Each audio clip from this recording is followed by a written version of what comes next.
Hello friends, मेरा नाम सुधा सरस्वती है। मैं अपने यूट्यूब चैनल में आप सभी लोगों का स्वागत करती हूँ। आज मैं लेकर आई हूँ हिंदी विषय से संबंधित प्रश्न लेकर आई हूँ जो बहुत ही ज़्यादा इम्पोर्टेंट है, क्योंकि हिंदी का अगर पेपर आएगा तो ये चीज़ हर पेपर में आनी ही है, चाहे थोड़ी सी आए, एक क्वेश्चन दो क्वेश्चन आए, बट आना ज़रूर है, क्योंकि ये एक ऐसी चीज़ है जो हिंदी में आती ही है। क्योंकि इसके बिना हिंदी आपकी अनकम्फर्टेबल हो गई, मतलब आपकी अनकम्प्लीट हो गई, मतलब पूरी नहीं है। तो वो मैं आपको विस्तार पूर्वक शॉर्टकट तरीके से समझाऊंगी, लेकिन उसके बारे में डिटेल आपको पूरी दूंगी। अगर आपको मेरी वीडियो पसंद आए तो प्लीज़ लाइक शेयर कमेंट करना ना भूलें, मेरे चैनल को सब्सक्राइब जरूर कर लें। वीडियो स्टार्ट करते हैं। देखिए, गद्यांश और पद्यांश में अंतर, यानी कि गद्य और पद में आपको डिफरेंस बताऊंगी, क्योंकि कभी कभी पेपर में आ जाता है गद्यांश पद्यांश में अंतर बताइए, 1 नंबर का क्वेश्चन आ जाता है।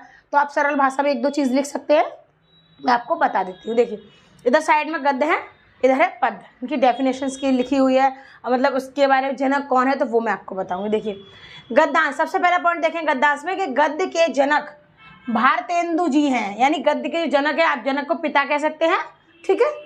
तो गद्य के जो जनक है वो कौन है? भारतेंदु जी हैं, ठीक है। आगे आएंगे हम पद पे आएंगे। देखिए, पद के जनक सच्चिदानंद, हीरानंद, वात्स्यायन अज्ञेय माने जाते हैं, ठीक है। तो ये देखिए, ये पद्य के जनक है, ये आपके गद्य के जनक है। अब हम आएंगे पॉइंट नंबर 2 पे कि गद्य की पहचान कैसे करेंगे। आप देखिए, पहचान ऐसे करेंगे कि गद्य में लयात्मकता नहीं होती, यानी लयात्मकता का मतलब समझे हम कि लय, कहते हैं ना एक ही सुर में गाओ, एक ही लय में गाओ। आप राष्ट्रीय गान वगैरह गाते हैं या राष्ट्रीय गीत तो बोलते हैं ना एक ही सुर में एक ही लय में गाओ, तो वो होता है कि लयात्मकता, यानी कि गद्य में कोई लयात्मकता होती नहीं है, लय नहीं होती कोई भी, बिल्कुल आप ऐसे कार्य तरह पढ़ते हैं जो राम नाम काम साम दाम, इस तरीके से आप पढ़ सकते हैं, ठीक है। अब देखिए, पद्य में देखेंगे पॉइंट दूसरा कि पद्य में लयात्मकता में मतलब होता है लय होती है, या आप इसको ऐसे लिख सकते हैं, इसे सुर के साथ हम गा भी सकते हैं, क्योंकि ये क्या होते हैं, कविताएं होती है ना, तो कहते हैं रामा रामा रामा रे, इस तरीके से कर सकते हैं आप, तो लय में बनेगा। इसमें क्या कर सकते हैं आप कि वह एक बार जंगल गया था, उसने वहाँ पर एक शेर देखा, तो इस तरीके की कहाँ किताबें यहाँ पर आती हैं और इस तरीके की चीज़ें इधर आती है जो गा सकते हैं हम, ठीक है। अब पॉइंट नंबर 3 देखेंगे हम गद्य में कि गद्य का संबंध हमारे विचारों से होता है। एक चीज़ का ध्यान रखेंगे, संबंध का मतलब होता है रिलेशन।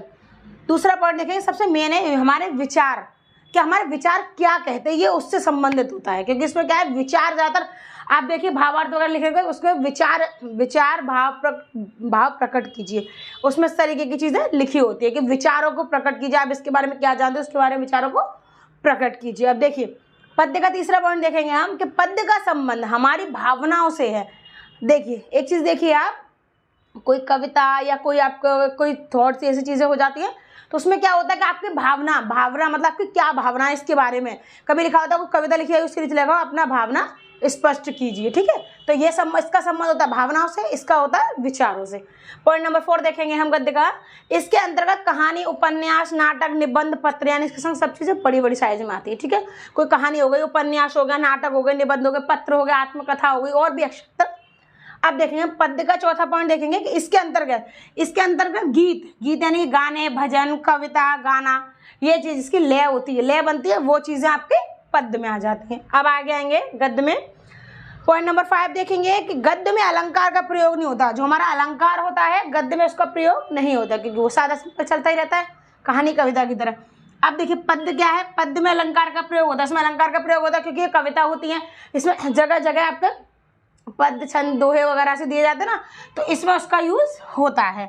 अब देखिए, गद्य का छठा पॉइंट देखेंगे, गद्य को पढ़ना काफी आसान होता है, यानी कि कहानी किताबें आपने देखा तो आप एक रन पढ़ते ही चले जाते हैं, ठीक है। अब यहाँ देखेंगे पद्य को, कि पद्य गद्य की तुलना में पढ़ने में मुश्किल होते हैं, क्योंकि इसमें दोहे घुमा घुमा के दिए जाते हैं, जैसे गुरु गोविंद दोऊ खड़े, काकी लागो पाए, ठीक है। तो इस तरीके से तो इसको हम मुश्किल में पढ़ सकते हैं और इसको सरल भाषा में पढ़ सकते हैं। देखिए, ये आपके गद्यांश और पद्यांश में अंतर है, सिंपल पॉइंट्स हैं आपके, कोई आपको ज़्यादा कुछ नहीं करना है। आपको इनके जनक याद रखने हैं, लयात्मकता याद रखनी है कि हमारे विचारों से संबंधित, कहानी, उपन्यास, अलंकार नहीं होता और आपका पढ़ना आसान होता। तो ये एक पॉइंट में आप लिख देंगे और दूसरे पॉइंट में हम इसको लिख देंगे, तो हो गया एक अंतर, यानी कि आपका 1 नंबर पक्का है। अगर आपको मेरी वीडियो पसंद आए तो प्लीज़ लाइक शेयर कमेंट करना ना भूलें, मेरे चैनल को सब्सक्राइब जरूर कर लें। धन्यवाद।